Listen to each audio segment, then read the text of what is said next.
Yan yung problem. So, hindi ko alam, hindi ko talaga maintindihan kung saan yung utak ni Riz Satanas.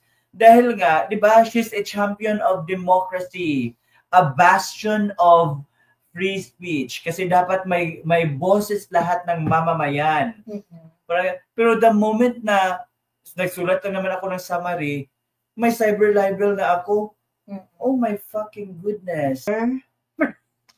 Prayer, see, to be fair with Risa, gumanda siya ngayon. So, ang masasuggest ko, prayer siguro na, yung mawawala yung konting kabubuhan niya. I understand. Pero, looking at her, she needs Jesus.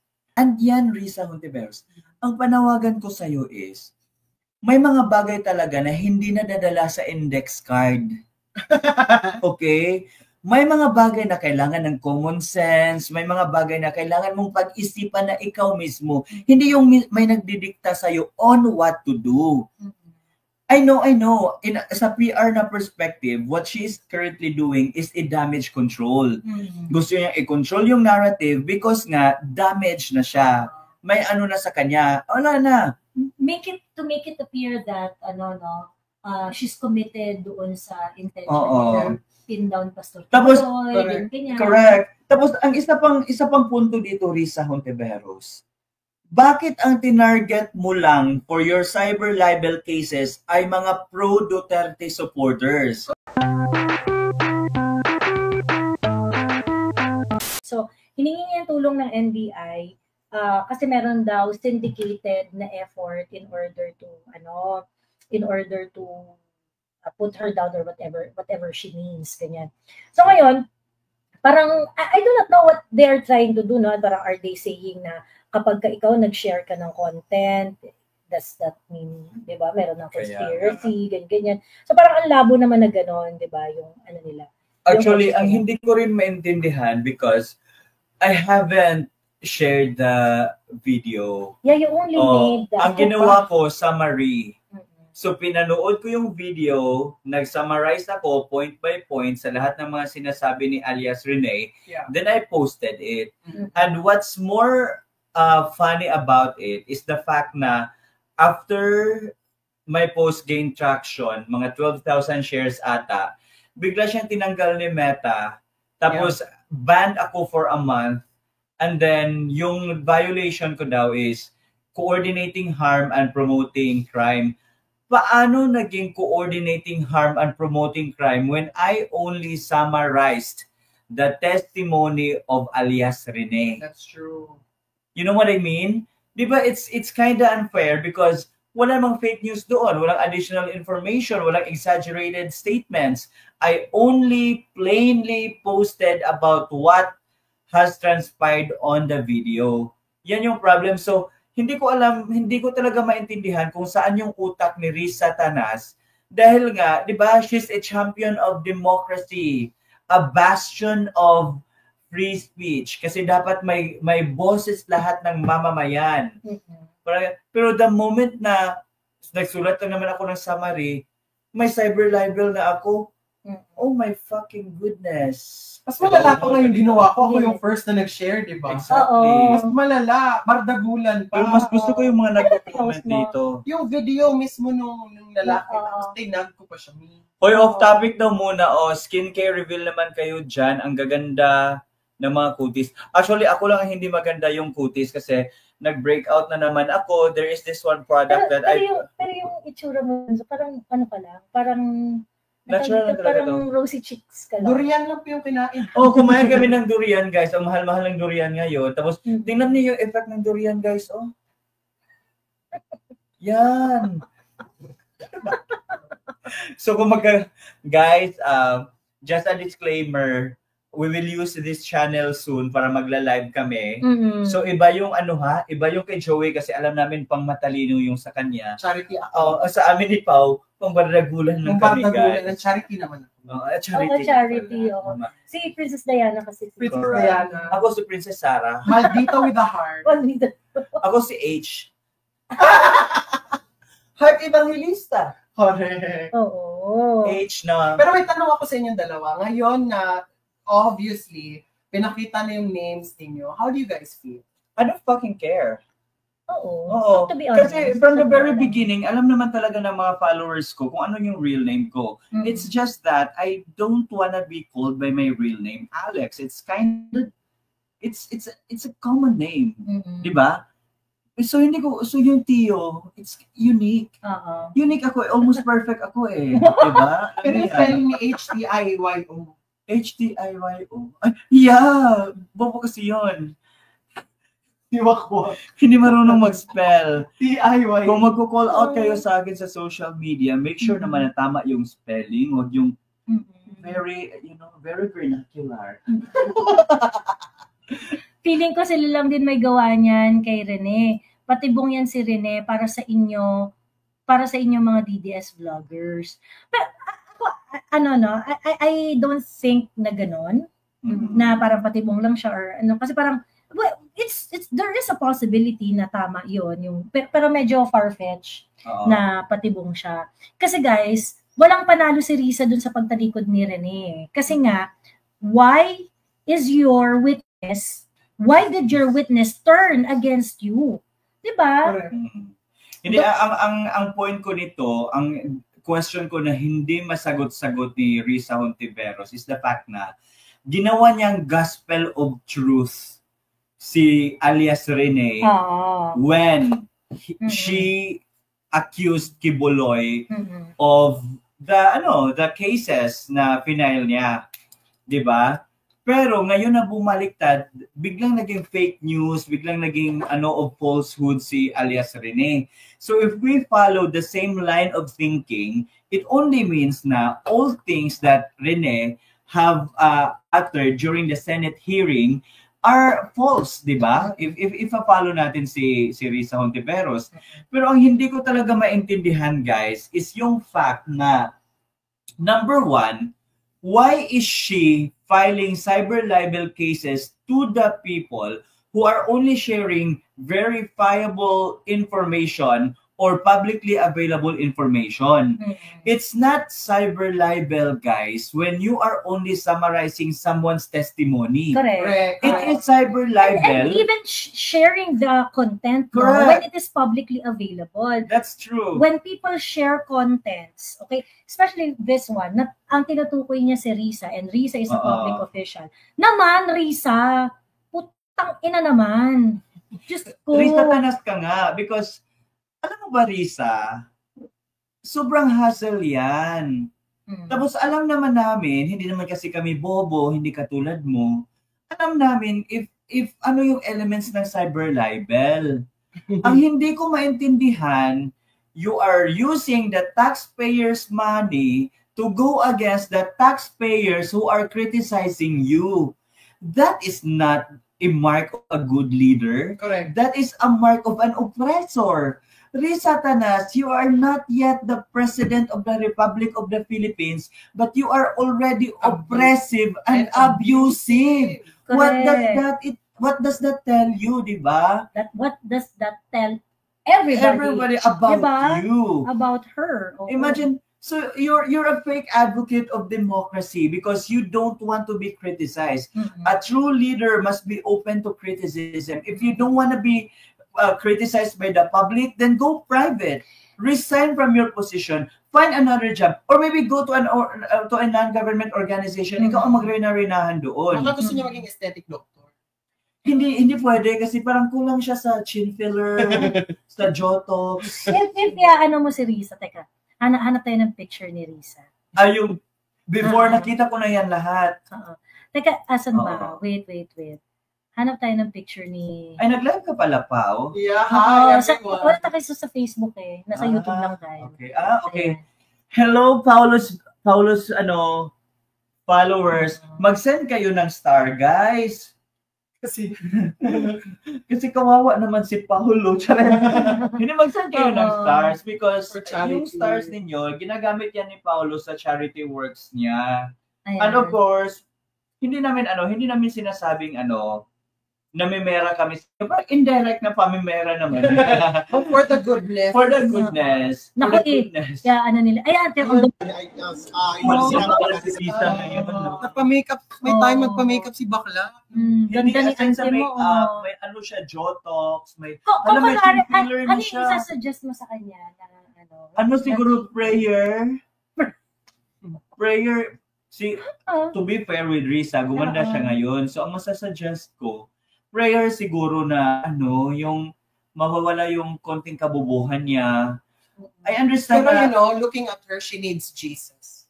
I think she needs Jesus. yeah, because In her life. In her in life. her life. Tama. She needs Jesus. Oo.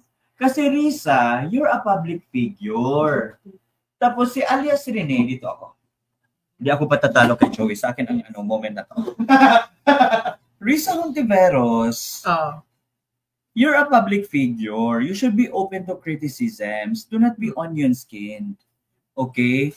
Now, sa panahon na lumabas si alias Rene, yung tinatakipan niyo pa yung mukha niya sa Senate, parang Diyos siya, di ba? You treated him as someone na siya lang yung humahawak ng facts. Someone na may monopolyo ng katotohanan. Dinidismiss mo yung arguments or yung ng mga tao, ng mga KOJC members na nagsasabing lahat ng sinasabi ni alias Rene ay hindi katotohanan. Fake news yun. Pero anong sinabi mo? Paniwalaan natin si alias Rene. Now na lumabas si alias Rene and he told us about what you did, that you bribed him 500, then 500,000, an additional 500,000 if he includes Bongo Duterte, and sino pa yun? No, Duterte. So the Dutertes, so naging 1,012,000 per information na ibibigay, sasabihin mong fake news. Now, okay, sige, if fake news lahat yung sinasabi ni Rene, paano naging hindi fake news yung mga sinasabi niya sa Senate? Logic lang yan. So that is where the criticisms come from. And I don't understand the fact, Risa Tanas, na you are filing cyber libel cases to people who only reacted and formulated their opinions based on the narratives peddled by your star witness. Or maybe nasaktan ka talaga because star witness mo yun eh. Naging bastion of truth mo yun. Naging figure of katotohanan mo yun. Pero ngayon na bumaliktad, wala na. She's shoving down our throat. Yung our throat, yung nagsasalita yung nagsasalita yung mga witnesses niya. Tapos ngayon na bumaliktad, biglang hindi kasi nagigets ni Rize. Ang question dito, bakit ka tinalikuran ng witness mo? Regardless whether totoong binayaran mo yan, or kung binayaran man yan ng Duterte side, Pastor Tibuloy, or whatsoever, hindi yun yung question eh. Kasi that's going to be proven through, through hard evidence. Correct. Sa ngayon, hindi natin mapapatunayan kung sino ang nagbayad, kung sino. Even yung sa claim ni, alias Rene, ni Michael Macoelho. But the undeniable fact, Risa Hontiveros, makinig ka. The undeniable fact is tinalikuran ka ng witness mo na talagang ginamit mo at talaga ibinandera mo at pinalulun mo sa aming mga throat na totoo ang sinasabi niya. Bakit ngayon? Iba na yung sinasabi niya. Exactly. Oh, we have a problem, Houston. Tapos, remind lang kita, Risa Hontiveros ha, just in case yung mga PR mo na mga bobo rin naman, kung nakikinig kayo, December 13, 2022, press release ng Senate. Risa Hontiveros, you want to file a bill to decriminalize libel. Yeah, that's true. And now you are weaponizing that to silence your critics. Weird, no? Weird, no? Ang plastic mo. Hindi ko maintindihan kung anong klaseng utak meron ka. Kasi guys, makikita nyo yan. I-search nyo yan. Hontiveros files bill to decriminalize libel. Diba? Gusto niyang i-decriminalize yung libel because siya yung anong tawag, ngawa ng gawa at that Because time. she believes that she believes in free speech. Ibig sabihin, she should be unhampered, not limited in whatever it is that she is saying when it comes to criticizing the administration, the government, di ba?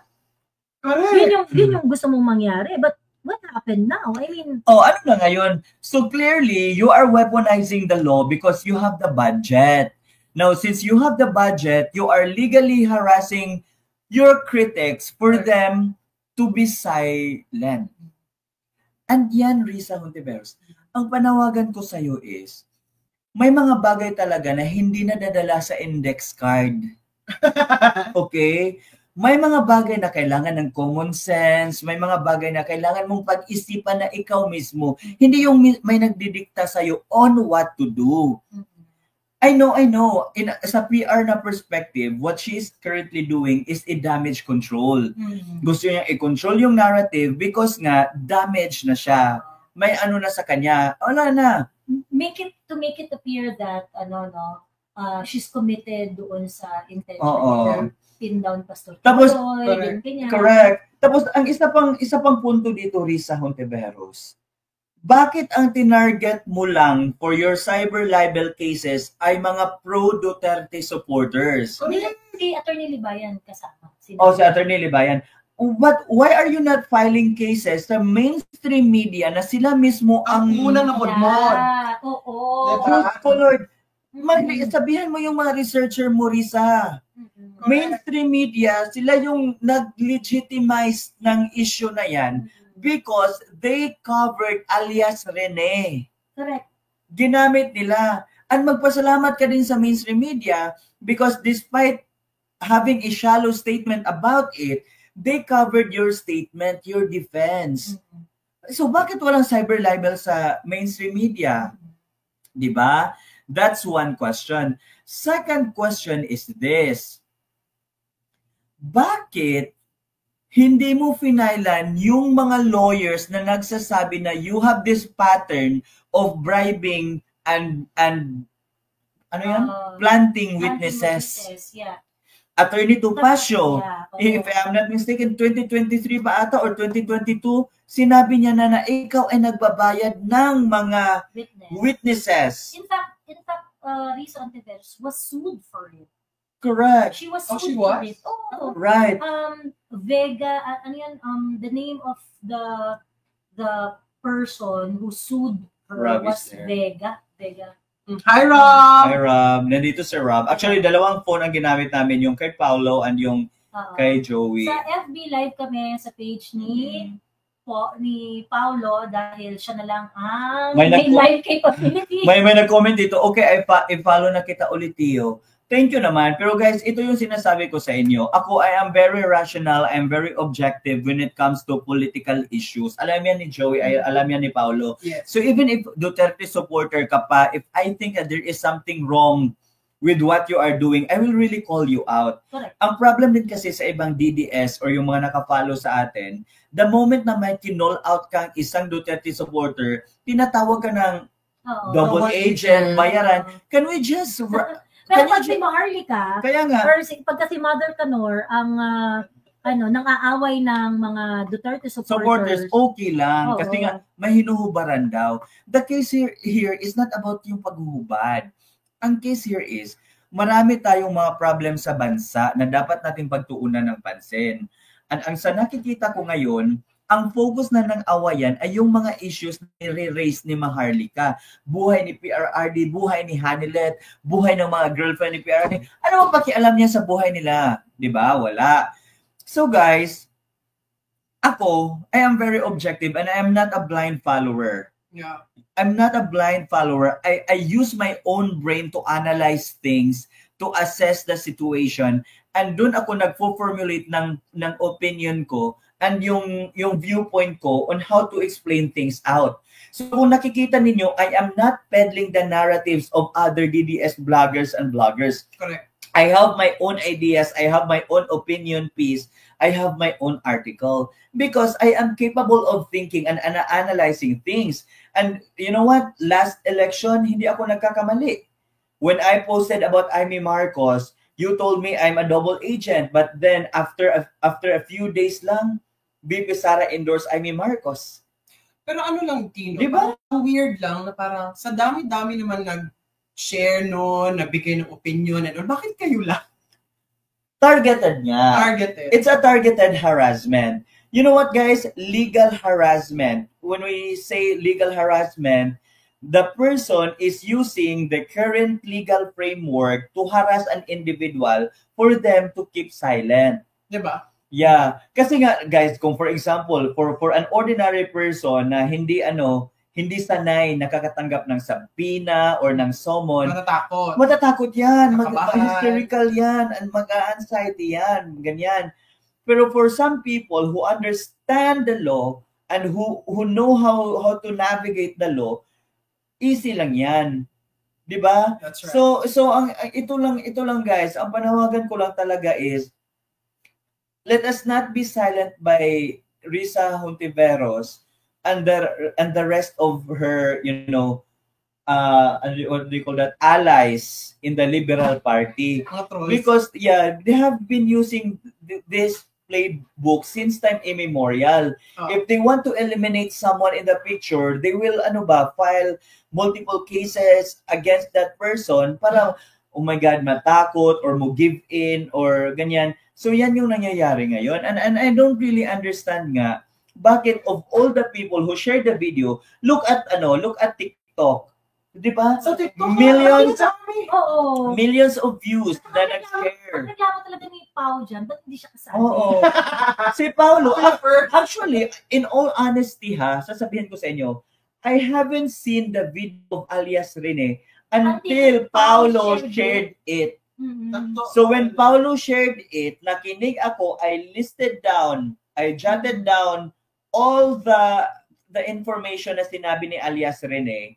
And that's when I started to parang check everything, summarize it, parang ganyan. And yun na yun. Mas wala pa nga comment ko sa inyo. Kaya nga, ang hindi ko alam, bakit ako cyber libel? Which element of cyber libel ang doon? Diba? First, the issue now here is summarizing someone's testimony and posted it on Facebook constitute cyber libel? Because if that is the case, if you summarize a book tapos kakasuhan kita for cyber libel, pwede na pala.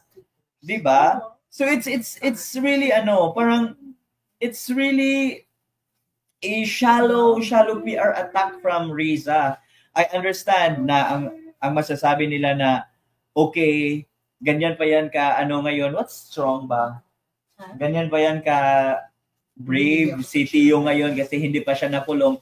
Guys, wala talaga akong ginawa. Kung makukulong naman ako, of course, maybe because may bayaran na nangyayari doon. Because if you, kahit baliktarin nyo yung post ko, there is no libel there. Kaya nga. Hindi ko sinabing, halimbawa, hindi ko sinabing pokpok si Risa Hontiveros. Yan yung libel. Diba? But summarizing. Yeah, but summarizing a testimony, it's not libel. Ganyan. So dapat guys, yan yung intindihin ninyo. We are talking about Risa Hontiveros' work as a senator. Kasi hearing niya yan witness niya yan Hearing niya, witness niya, tinalikuran siya. I mean, what's wrong with questioning the integrity of your committee hearings, Miss Risa Hontiveros? Diba, you're using our money. Pera namin yan. I'm pretty sure yung pinang-accommodate ninyo kay alias Rene, also known as Michael Maurilio, ay pera ng bayan. I'm pretty sure yung perang ginamit mo dyan pang-accommodate or whatever para kay alias Rene, you use your MOOE. Correct. Diba? So wag nyo kami pinuputang ina as if we did something wrong. That is the worst insult you can do to the tax-paying citizens of the Republic of the Philippines. That is correct. Now, ilang beses ba nag-hearing about Kibuloy? And ilang millions ang ginastos dyan? Diba? Yan yung isipin nyo, guys. Yan yung isipin ninyo. Kasi, ano ba itong camera ni Joey? Ayan, ito ba yan sa'yo? No, ganyan. Ayan. No. Hinahanap yung amo. Kaya nga, So yeah, Miss Joey, oh. actually Joey is here for the Duterte run. So ni-meet namin siya kasi ganito talaga sa Davao. We are very accommodating, hospitable. So if you guys want to travel to Davao, just tap us, just message us. So sometimes hindi kami sumasagot kasi busy kami. Para madala kayo sa Madala kayo sa Laxmen, kain tayo ng durian. House of Hope, July 4. Punta tayo sa House of Hope, ganyan. Tapos, so yun na yung about kay Risa. So kanina, yung sa official statement ko, sinabi ko talaga na I don't think summarizing someone's testimony constitutes libel. Paano naging libel yan? Nung binigyan ng announcement ka na same na kaso? No? Complaint? Cyber libel yan. Lahat parang Risa Ontiveros wanted all of us to be investigated. Pero not limited to us, so parang magdadagdag pa sila at least if it's be investigated doon sa I understand na dapat ito yung i-click mo para 3 yung head na makikita. Ayan. Hindi. Yan. Ano yun ang screen lang? Ito. Screen arrangement yan. Okay. I saw. Okay, going back. So yun guys. So what Risa Hontiveros is doing now is similar to the Quadcom tactic. So feeling ko isa lang yung advisor ni Risa Hontiveros ng Quadcom. Feeling ko wag niyong gawing hindi to fact, sige opinion ito para clear, para hindi na naman tayo makasuhan. Kasi yung ginagawa ng Quadcom parang the same playbook na ginagawa ni Risa Hontiveros ngayon. Just because Risa Hontiveros finds herself in the kitchen and the kitchen is now so hot and she cannot get out of the kitchen anymore, ang ginagawa niya na lang, susunugin niya na lang yung mga tao na nandun sa kitchen. Di ba? Nakakainis because for someone talaga, ang pinakaayaw ko dito, Miss Joey Pau, is yung hypocrisy talaga. I hate hypocrite individuals. Yung, imagine advocate ka of free speech, pero dapat ang advocacy na yan, dapat pro lang sa'yo. Dapat lahat ng mga sinasabi ay pro lang sa'yo. Hindi yung, pag tinatawag natin free speech, guys, it does not only limit to speeches that are in favor to your narrative. Yes. Free speech also constitutes speeches that are not aligned to your beliefs or to your narratives. So, for example, pag sinabi mong, maganda si Risa Hontiveros, that's free speech. Pag sinabi ko rin, pangit si Risa Hontiveros, that's free speech. Yan yung free speech. But, yes, it may be offensive, but that's still part of free speech. But still now speech. if people argue na it's not limited, it's limited, it's not absolute, it's true. Because nga, there are legal frameworks ngayon na sinusunod natin, but there are elements that must be followed. Kaya may libel, may slander. Because if you are only stating facts, di ba? Halimbawa, sinabi kong maganda si Pau, that's a statement of fact. Pag sinabi kong hindi makinis si Pau, that's no longer fact because nakikita nyo naman na sobrang kinis ni Paulo. Alagang Laxmed yan, di ba? Laxmed Aesthetic Wellness Clinic. Yan. Dali sa memo. Di ba? Ganyan yun. Pero pag sinabi kong matalino si Risa, hindi naman talaga siya matalino. It's debatable, but still, it's part of free speech.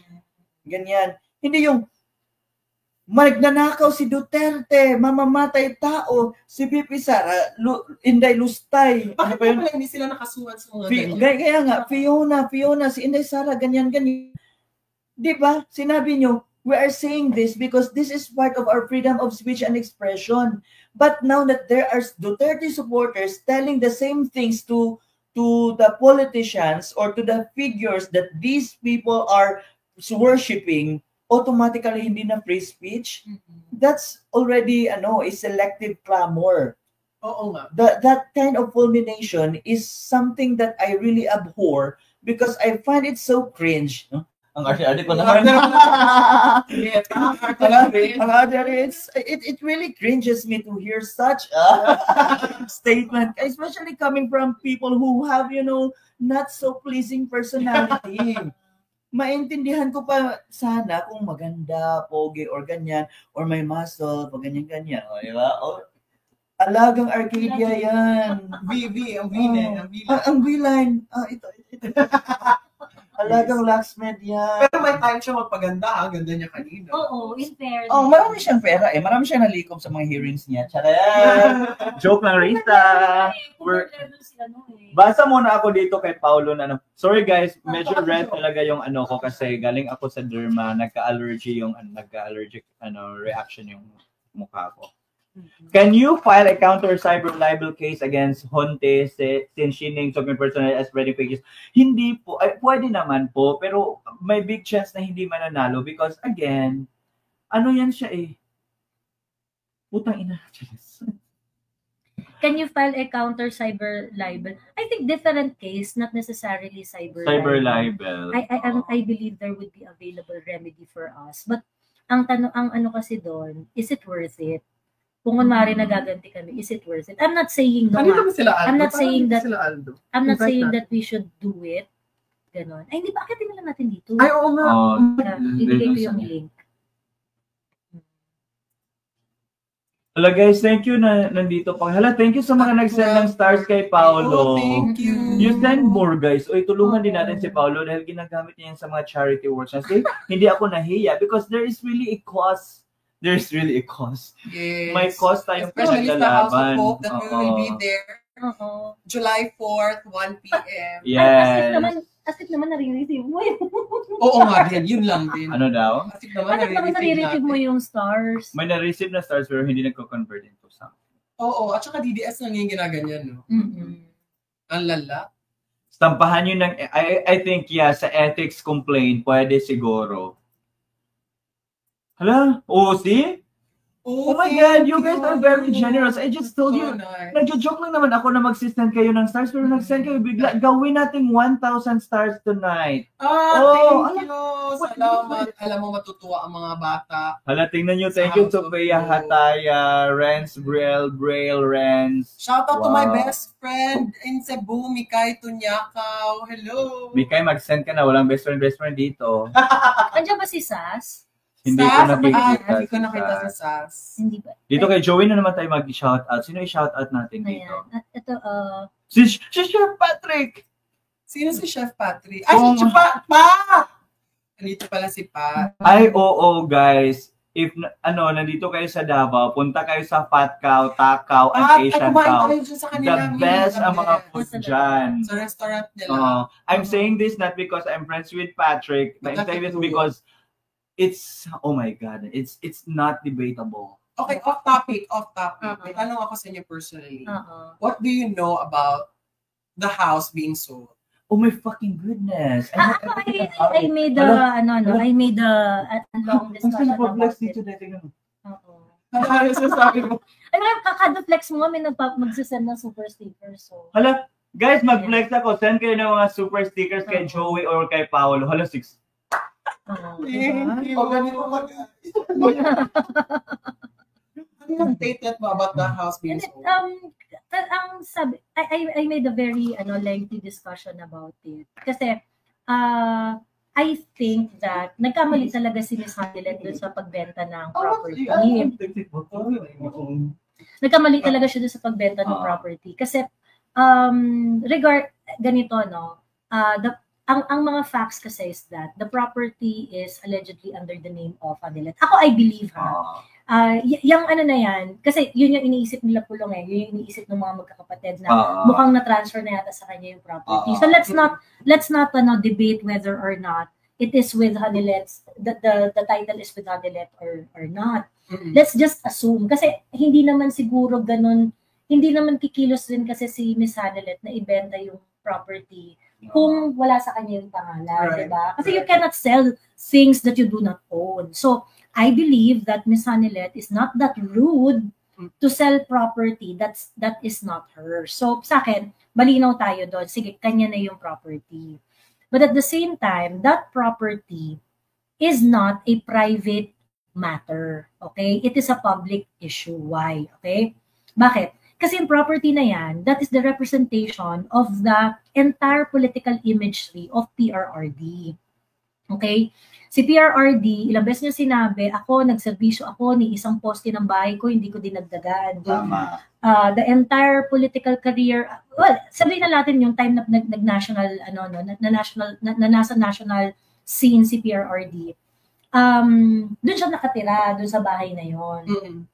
All the important meetings, some policies were born in that, in that house. Pagka pupuntahan siya ng mga importanteng tao, ng mga cabinets niya, ng mga importanteng politician, whether kakampi or kaaway, people who would like to talk to PRRD, and if they are serious that they want to talk about certain matter na very, very important, where do they go?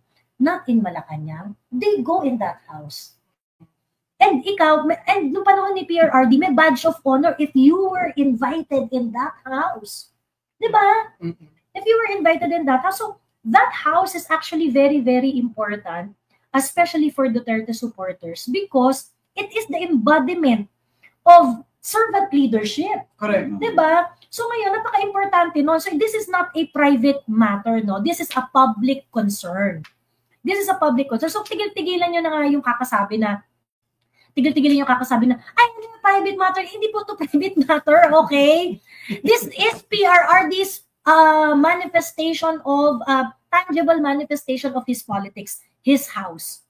His house is the extension, and if PRRD is no longer with us, all of us will remember that house. Yes. As a symbol of a man who served this country and lived a simple life. Yes. Ako, Diba? different yung take ko on that. See, even hindi kami nag-agree, no? Although, very valid point yung kay Joey. Ang point ko lang naman din dyan is, buhay pa kasi yung mga anak na nasa politika, kids who are currently in the line of fire. You know what I mean? Yeah, Actually, that's my other point. That's diba? another. Yung sinabi ko kanina, that I laid down, I laid down several points, and I actually mentioned that also na ang problem, Hanilet sold it, hindi nakonsulta si PRRD. That's correct. Hindi nakonsulta ang Hindi mga ba talaga kapatid. nakonsulta? And hindi nakonsulta ang mga kapatid. And I think for Hanilet, who presented herself as the common law wife, di ba? Ang sa akin lang, for example, if it's really true that the house is already under her name, delikadesa. You talk to the people who will be affected or who will parang carry the brunt of the consequences of this action. Because when the photo came out, di ba, when it surfaced online na binibenta, pinagfiestahan na po tayo ng mga tao from the different parts of the political spectrum. Marami ng haka-haka doon, ganito kasi, ganyan, binibenta nila yan, ganyan. Kasi kung ako lang talaga, this is my personal opinion. If may delikadesa ka, kausapin mo siguro yung vice president, kausapin mo yung mayor, kausapin mo yung congressman.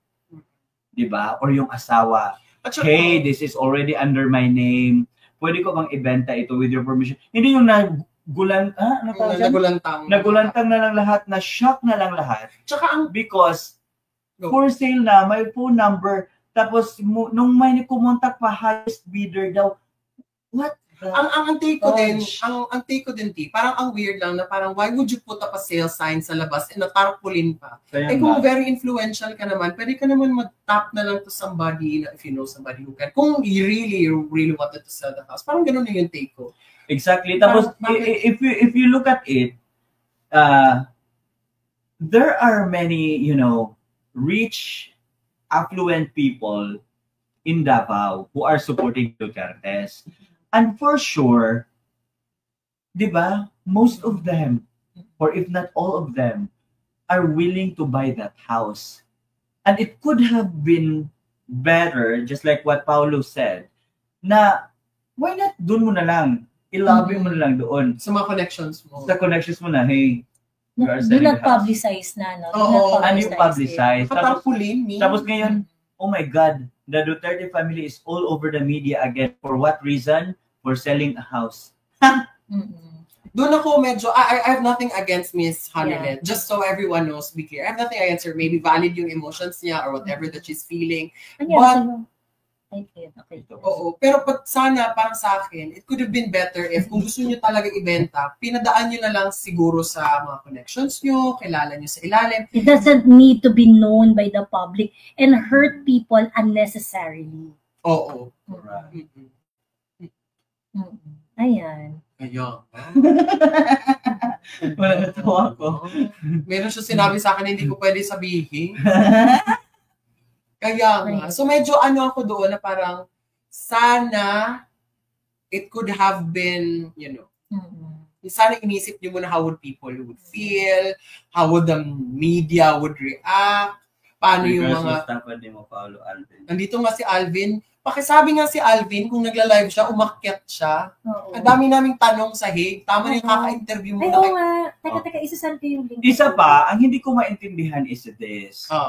I understand na iba-iba talaga tayo ng perception about a certain issue. Pero what I don't understand is the fact na, for example, me, when I criticize H, what are we talking about? H. Okay. When I criticize H, I am seeing a lot of dummy accounts bashing me dahil nga daw double agent and bayad ako. Guys, can we parang level up the conversation? Can we na nothing personal. Can we parang rationalize the discourse to the point na why is Tio saying all these things? And why am I answering Tio with this POV? Parang ganyan ba? Ang nakikita ko kasi ngayon, iba na eh. Ang atake ninyo, hindi ka naman parte ng pamilya?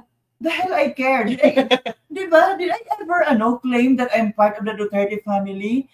I'm here as a supporter. I mean, I'm here to talk about their political... As my concern. Yeah, as a concerned citizen, to talk about their political, life.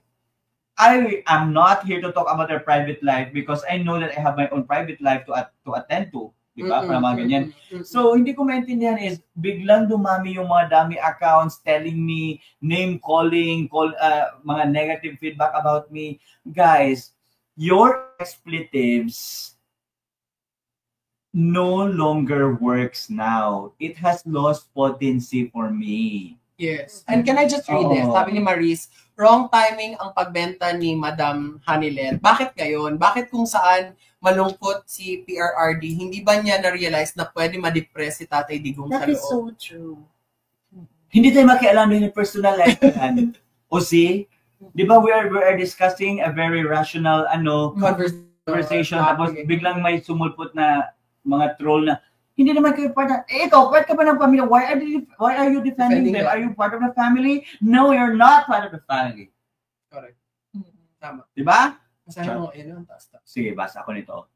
Si Annalyn, doon lang kami unfollow sa ito nung mention ka negative about kay Kitty na medyo pinalala na. No, it's a statement of facts. I'm so sorry yung negative na sinasabi niyo kay Kitty na parang may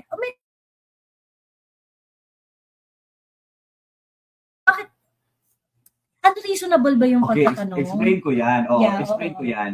So guys, ba yung ako guys, I don't care if you unfollow me or you block me. Again, I don't care because again, hindi naman kayo ang bumubuhay sa akin. May pera ako whether or not you follow me or not. Ganyan. Or you block me or not. Now, bakit ko kinall out si Kitty? Kasi at first, upuan ko na lang dito. Kasi at first, rumor yung lumabas. Galing kay Maharlika. Rumor lahat. Pero, chismis. Pero she confirmed it. Chismis. And then Kitty confirmed it. Posted a statement legitimizing all the rumors. Naging national issue siya. So, pinag-uusapan jowa ng father niya, pinag-uusapan pinag-uusapan mga kabit ng tatay niya. Now, sino ba si Kitty? I understand na anak siya ni Tatay Digong. Pero why are the original kids coming from the first marriage? VP Sara, Kumpulong, Mayor Baste, so silent about the issue? Because they are already mature enough to understand that FPRRD is not married at all and pwede niyang i-girlfriend kung sino yung pwede niyang i-girlfriend. Anyway, he can afford naman to provide for their needs. Ganyan. That's the reason why I called out Kitty. I understand na emotional kayo sa aspect na yan, pero ang point ko is, si Kitty, pag statement niya, she legitimized everything. So, kinuha ng media. Pinagpiestahan tayo ng media. Ano yung ancestry niya na. Correct. Ano yung content ng media? Buhay, personal lives nila. So if I did not call out Kitty, magko-continue yan, magagamit yan si Kitty. Actually, hindi ko maintindihan why you are calling us out for calling out Kitty. Kitty is a very promising public figure. Exactly. And this is her first test. And she failed. And she failed miserably in this first test of Kitty. Alam nyo ba, si Kitty magaling magsalita. Magaling. May charisma. Pero sa issue pa lang, kabit-kabit issue, girlfriend issue, biglan lang siyang sumabog, boom, ganyan, tapos kinuha na ng media, kinagat na ng media lahat ng issues. So ano yun? Hindi magagamit yan kay Kitty. Now, yung kalaban, our enemies are just lurking around. They are profiling all the Duterte siblings. They are profiling kung saan yung mga weak points nila, saan yung mas strong sila and everything. Yes. Yan yung dapat ninyong intindihin. Because if hindi nyo iniintindi ang viewpoint or ang attack ng sa kabila, wala kayong makukuha. Show lang kayo ng show na support. Attack lang ng attack yung sa kabila. Pero yun, nakita nila na, pwede palang targetin si Kitty sa ganitong aspect about sa girlfriend ng papa niya. So if there are interviews soon, if she wishes she to will run, be triggered too. She will be asked questions like that and she will be triggered. Correct. Matitrigger si Kitty. Sira yung political career niya. Correct. Yan yung hindi nyo naintindihan because you are demonizing someone who is only calling her out for her mistakes. mistakes. And what do you expect for a 20-year-old girl? 20 ba? No, 22. 22. 22. 22. I was 22 when I started posting my, Yeah. Yeah. I was 22 when I, nakipag-away ka kay Angel. yes, nakipag-away ako sa ganyan. Diba? It's all about, talaga, parang, si Alvin, Alvin! maturity and everything.